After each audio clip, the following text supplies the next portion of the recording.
Minister, ladies and gentlemen, and in particular Kun Hin Heng Chi, thank you very much for inviting me to celebrate your birthday, a big birthday, and it's fantastic to come across while other things were occupying London, as you all know, the day I traveled, and be able to watch with a perspective and fondness both ways for this important event. What I want to do in the time available, and I'm honored so many of you are here from different parts of the world, is share with you some of the work that we've been doing at the London School of Economics for a number of years in cities around the world. And I realized from your presentation this morning, meeting your colleagues, what the ministers just said, there's so much common ground. Because in the end, what are we interested in? In understanding cities as human things and as physical things. And very often in our disciplines, they've been separated out. You've got the technical people and the social people. Bringing them together has led the work that we've been doing at the London School of Economics for some time now. And I synthesize it by saying there's an interest in linking the physical with the social.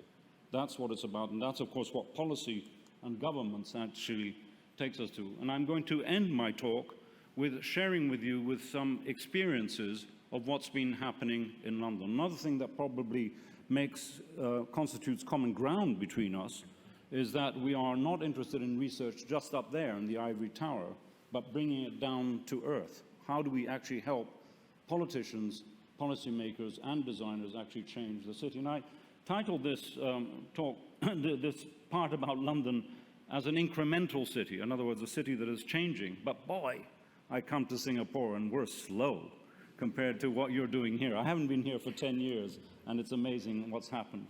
Much of the work that we do is really comparing cities in an objective way. I don't expect you to read this at all. Much of this is in our research documents available on our website.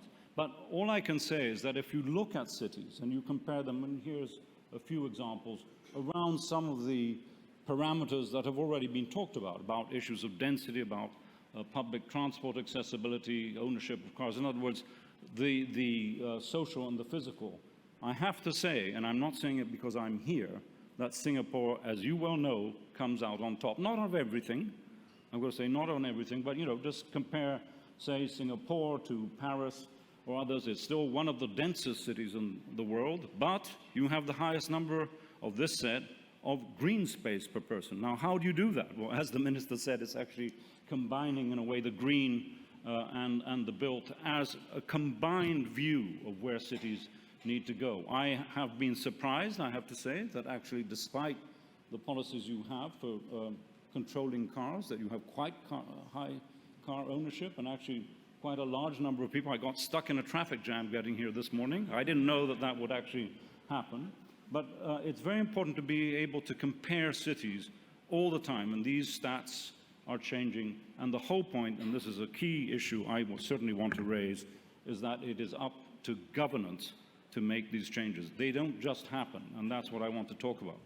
But just a little bit about global context. We can't talk about cities in isolation. They're not things of themselves. They're absolutely networked. And in terms of the economy, where cities have been growing, I know this is a moment where many things are being actually challenged in terms of economic development. But broadly speaking, what you see here is the larger circles in red where the economies are growing stronger. And where is it? It's happening in the East, in this part of the planet, of course, and partly in Africa. But much more importantly, in terms of the issues that this center is looking at, and we are also at LSE Cities, is how do you design for this growth? So it's not just a question of numbers, it's a question of speed. And what is extraordinary here is that you take the United Nations projections and divide them not by year or by rate. No one ever understands 3.6% growth. What does it mean? I don't know. But I can tell you that if you tell me that in Lagos, 56 people per hour are going to be either born or move into there, it means that every minute I'm talking to you, there's a new person. Right? Think of it that way. On this scale, you're around 3 people. Right? So lower, you're growing, you're not going backwards. If you were in parts of former Soviet Union, parts of the United States, actually cities are shrinking. So growth is good, but how you channel that and how you manage that is absolutely essential. So there's this, not only the number the sheer number, but also the speed of growth, which is essential. Where is that growth happening? We saw that map already. 2.5 billion more people, we all know these statistics well, but we don't sometimes concentrate that 90% will be happening in Africa and Asia, and where? In cities that actually some of us may not ever have heard of. They're now maybe 400,000 or 500,000, and some of them growing very, very fast than these. You know, some of the obvious ones down here that we always talk about are actually slowing down as cities settle. So it's actually thinking of how we manage growth in these parts of the world is essential. Let me just repeat some stats which are probably well known to you. Because of where the growth is happening, Asia and Africa in particular, 1 out of every 3 new urban residents will be living in what unfortunately one has to call slums. It's not a word I like, but basically in environments without the basic pieces of infrastructure, clean water, sewers, or waste recycling. 1 out of 3, think of that, 1 out of 3, where you're actually sitting. That's what's happening across the globe. So that's the social time bomb waiting for us, right? Not here, I think. The other is the environmental issue. Again, well known and well understood by many people in the room. Cities, because of what they are, they bring people together, they generate, of course, energy, they use a lot of energy, something like 60 to 70%, depends where you actually are in the world. That means 75% of world CO2 emissions come from cities. Oh, horror. No. If you actually design cities well, you actually can reduce this by 10, 20, 30% and actually benefit the planet in a very, very direct way. And I think that's being recognized more and more by national governments and others across the world. Now, just in terms of what is actually happening, of course, in this in this region, we're well aware that, say, China has been building and urbanizing at a dramatic pace. Just look at those statistics in terms of how much cement has been used and what impact does that have on climate change is really dramatic. And of course, I mentioned before that you can't talk about cities on their own. This is quite an old map in terms of where the networks of transactions of money from produced by Saskia Sassen, the urban sociologist and geographer, which captures the fact that you can't think of a city as an independent element, but it's part of a network, and it's exactly that network of connectivity which led to this. Cities have been on the front line of everything, on the front line, good and bad. And it's exactly these cities which are at the heart of the international network, which were the first points where sort of COVID struck, and we, whether it's London, whether it's Singapore, elsewhere, had to respond in dramatic ways. That's one challenge, one illness that in a way, let's say, is facing cities. Another one, and this I now speak as an urbanist, as an architect, as a physical planner, is one to do what's happening, and it's slightly secret. People don't talk about it that much because it's sort of hidden in the language of density, which is that cities are sprawling. Not Singapore, not London, in fact, but just becoming larger and larger over time.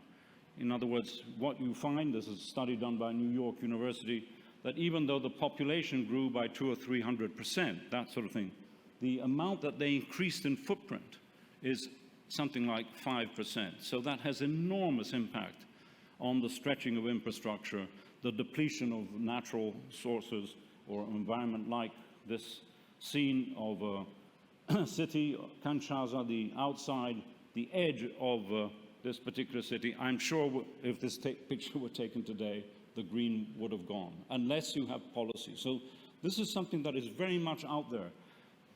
Mexico City, a city I enjoy. I think there are representatives here.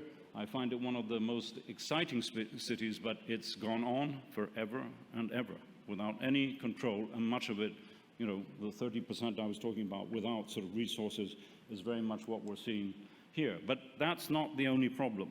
I think much of the Western world, the global north, this is a picture I took a few years ago over Dallas, Texas. I couldn't believe it, that this is what is still happening. Can you imagine you allowing minister this in Singapore? I don't think so. I think you'd be forced to densify, and in Lagos, they haven't even built a building yet, but you just know what's actually going to be behind it. It's car-dominated, and it won't have any of the sort of intensity, walkability, or I would call complexity of what makes a good city. So if we compare, say, Singapore and Guangzhou, these are research documents that we've produced at LSE Cities, you can see that a city like Guangzhou in China, of course, did grow in terms of population nearly 1,000%, there it is at the bottom, but it actually, the built-up area grew over 3,000.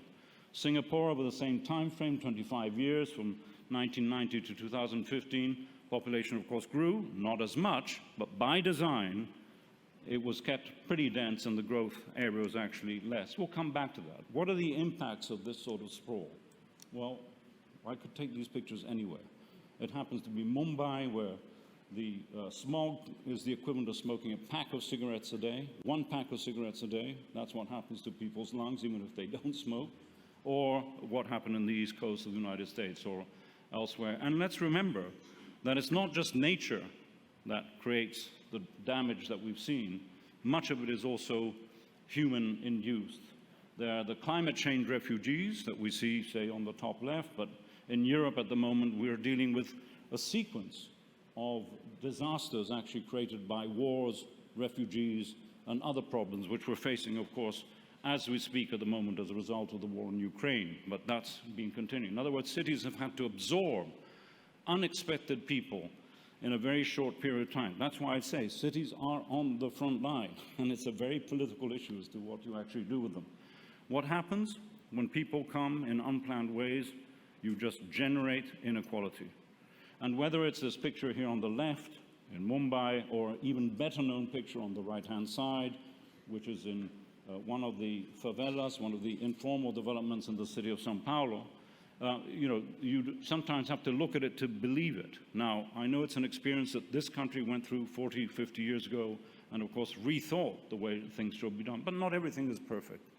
Every city has levels and pockets of deprivation, and how you actually address that is something I will also be addressing in my lecture tomorrow. And I want to stress again that actually COVID brought these things back in our face. In the case of New York City, it's absolutely extraordinary how clear the maps are of where the concentration of where people had a higher death rate, not just infection, in relation to same alignment effectively with people of color, people at the lower end, more deprived, and so it goes on. In other words, these things are not independent, and if we don't deal with deprivation through good planning and through design, we won't solve the COVID problem, or obesity, or diabetes, and many other things. So, brings us back to the key theme, governance. This was great architect Charles Correa from India who made this point at one of our conferences a few years back. He has since, in fact, died, unfortunately. But he made the simple point that unless you have a system of governance that can manage these things, you mentioned, Minister, the fact that you have the city-state. Well, you're lucky, and you're one of the few, and you made that very important point. But, different cities are struggling with the bottom-up, turns down, and interesting to hear that, of course, more and more cities are needing to listen, to hear the voices of the people in the middle as to what they want before policy is formed. This is not perfect by any means, but I want to spatialize this argument for a moment. If you look at these three maps, it's Mexico, London, and Istanbul. In a moment, I'll go to New York. And the gray is more or less where people live, the built form. And you can see it distributed in different ways. The red line is where the mayor or the governor has powers.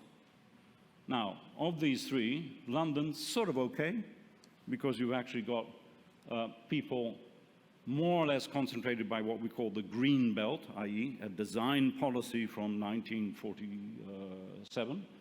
In Mexico City, and this is changing at the moment, in fact, the mayor of the Distrito Federal, as it used to be, only controlled 7 million out of a population of 22 million.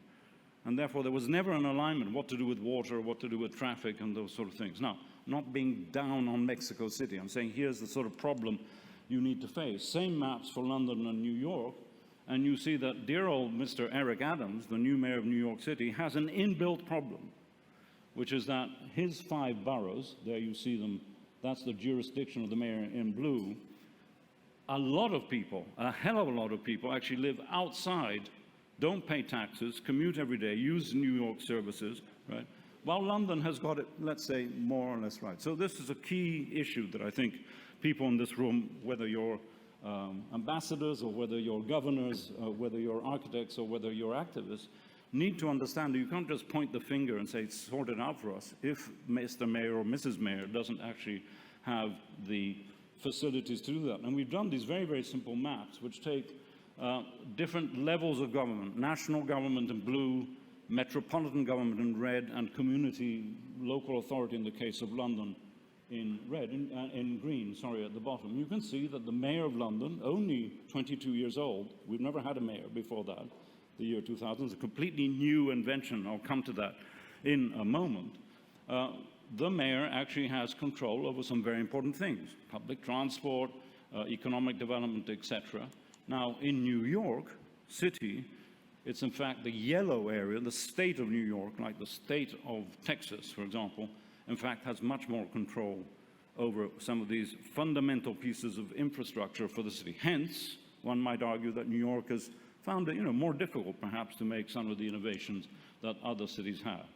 And density is a form of policy which is determined by governments. It just doesn't happen because, in fact, I showed you before that if you leave it to the market, you just leave it to what people do, the cities will sprawl.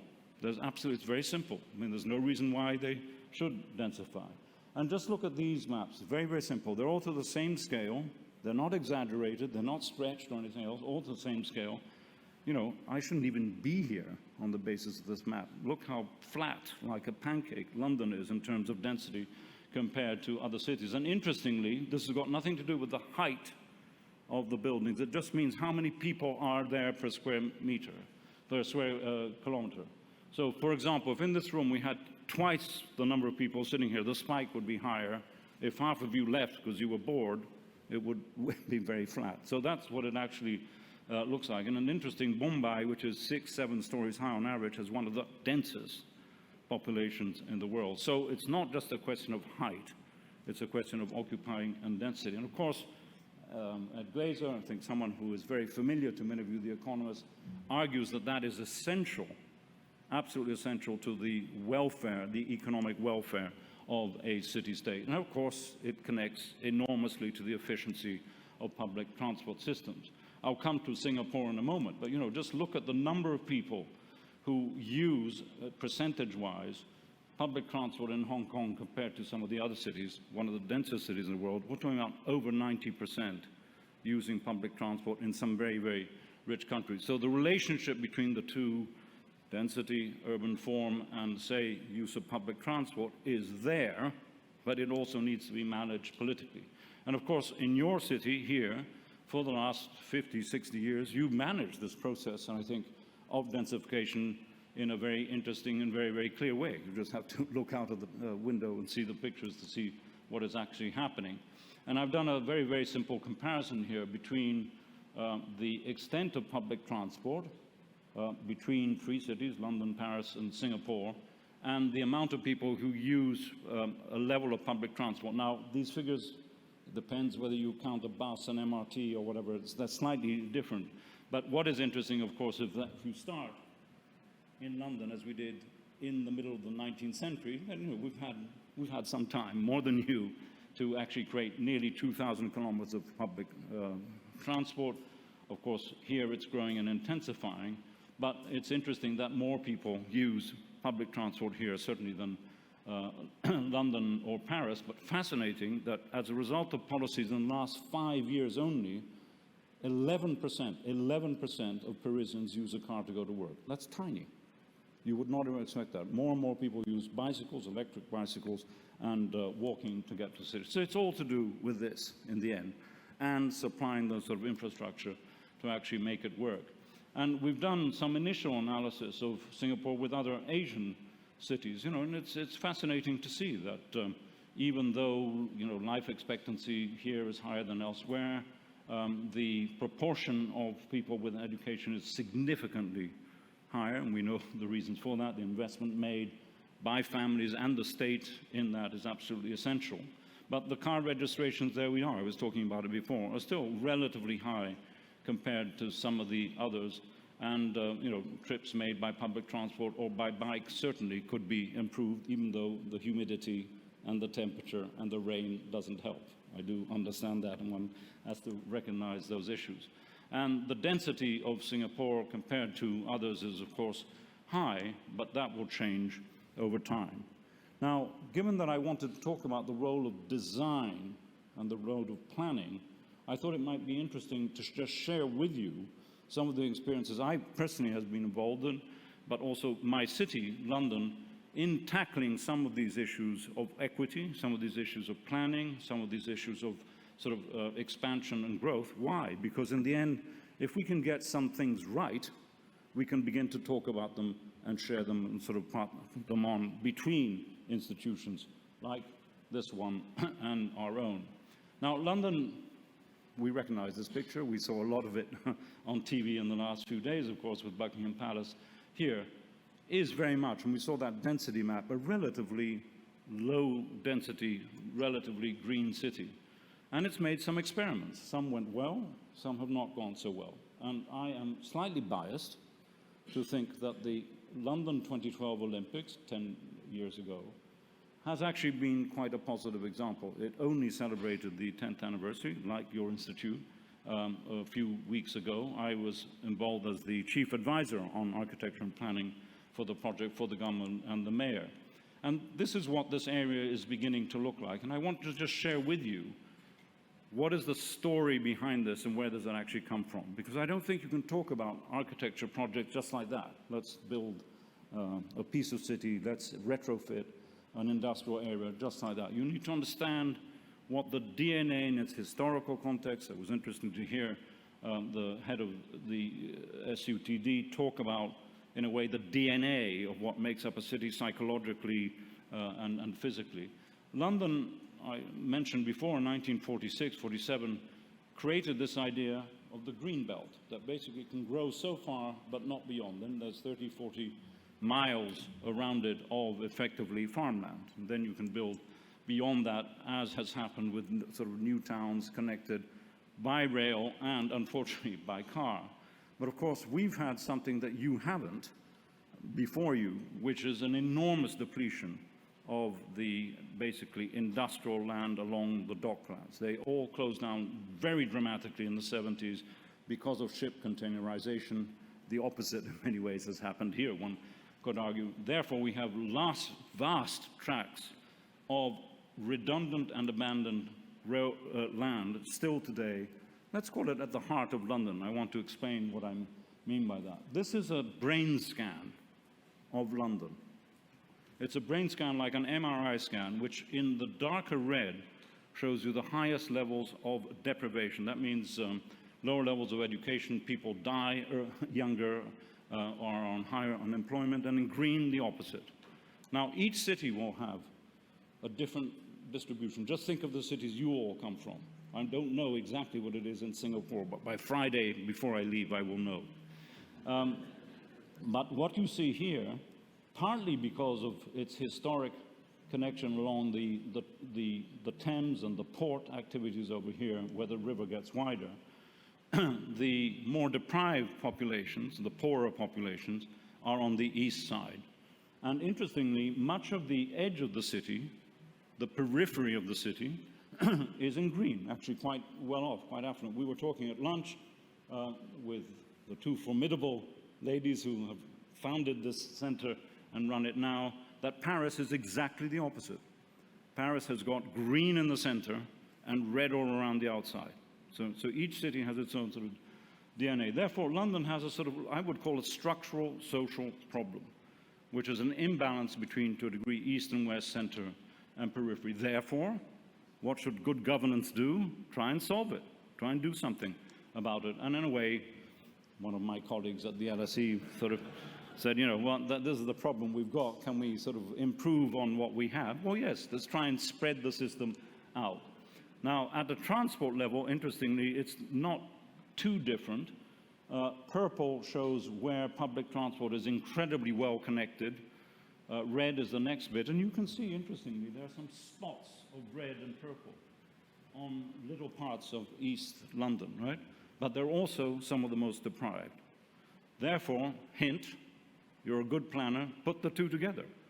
Use these areas which have got abandoned land, potential for good connection, and opportunity for growth to actually make them hotspots of new development, particularly when you're faced with a situation London is of considerable growth, let me call it that, not extreme growth as we saw at the beginning in other parts of the world like Dhaka or Lagos, but London is growing at something like 10 people per hour, despite the horrific own goal of Brexit. You know, the most stupid idea anyone could ever come up with. We've ended up with an economy tanking and, prices going up. But that's a reality. We still are growing at something like maybe we're now 9.2 million, and we may be 10 million, 11 million, we're not 100% sure. And I mentioned that we had, these three individuals, the guy in the middle you might recognize, waving goodbye, importantly, have been mayors only since 2020, and they've all in a way intervened to consolidate London's DNA, and that's why I will in a moment end by talking about what has happened in the Olympics, because all three mayors more or less have this very, very simple plan for growth, just as you probably have here, I know you do, which is don't let London grow outside the boundary, do not allow sprawl, identify some areas which are the stars and the circles which have got available land, right, in the sometimes central areas, and where there is good public transport, allow for densification. Now, I say this in London, I come to Singapore and it's a bit tame, a bit lame by comparison what we mean by densification. But the principle is very much there. In fact, this is the current London plan, which is now being approved. Having the powers of jurisdiction, which I described before, has allowed the mayor to introduce not only the congestion charge, which we stole from you about 30 years ago, but also very recently this area called the ULEZ, which is a boundary ultra-low emission zone where you pay quite a high amount, £12, so that's roughly 20 Singaporean dollars, to come into anywhere in central London if you have a car which is something like 10, 12 years old or diesel. Then if you come into the center, you pay another £15 or rather $30. So it becomes really quite expensive. But basically, what this has meant in terms of the London plans and all these initiatives is that London has invested in its eastern area. One of the most famous developments, even though it was 3 years late, you would never allow that here, is the building of this underground, partly high-speed rail line across the whole of East London, which opened only in May of this year, and in fact named the Elizabeth Line, and the Queen was actually able to open it just a few months before she actually died, which means that you can get from Heathrow Airport, those of you who know what a terrible journey it's been in the past, to, say, central London or to Canary Wharf in between 28 and 32 minutes, as opposed to an hour and a half or something like that. So we're slowly sort of catching up. And, this is what the City of London was like before, so this process of densification is beginning. And I'm going through these quickly because in this city, this really doesn't make an impression, I realize. It's, for us, this is not the image you probably have of London. You have much more sort of images. So when we go back, and this is where I want to conclude, and think about some of the structural deficiencies of the city, but also enormous potential. All of you talked about challenges and potential of urban investment and planning. There is nothing like Stratford as a location in London to do both, because it's one of the most deprived areas, but also it was one of those hot spots of good connectivity that you saw in that part. This is a view of what the site was like only a few years back, 2005, in fact, and it was a redundant railway goods yard. It was no longer necessary, sort of, it had been built and used from the late 19th century, so it was no longer necessary. But in yellow, you can see where it is in terms of the public transport hub. And the vision was very simple. Take this, hold the games, and turn it into that. Turn it into a piece of city. And I think that is the core argument that I want to begin to wrap up with, that if you take the big issues, how cities compete, whether they become livable, whether they become walkable, whether they become sustainable in all terms, yes, depends on big policies, but also depends on sometimes some very, very micro decisions of how you design a park, Does the front door of a house actually open out onto the space? Do you feel safe? Is there a school nearby? Can you go shopping, or do you need to commute for hours? No, it needs to be much, much more integrated than that. So this notion that was developed by, in fact, the government minister of convergence is what led the whole idea. Convergence meaning we would like all those who are born in the boroughs to the east of London here to have the same life chances as anyone else in the city. It's quite a powerful, very, very simple idea, which I think lies behind many of the values that we share in this room. That's what the site actually looked like in 2005. It was designed to keep people away. Of course, it was a railway goods road. Why would you want human beings there? It only had one street through it. In order to urbanize it, 37 new connections are made. Some are cycle lanes, some are little bridges, some are smaller roads. That's how you actually then make a piece of city.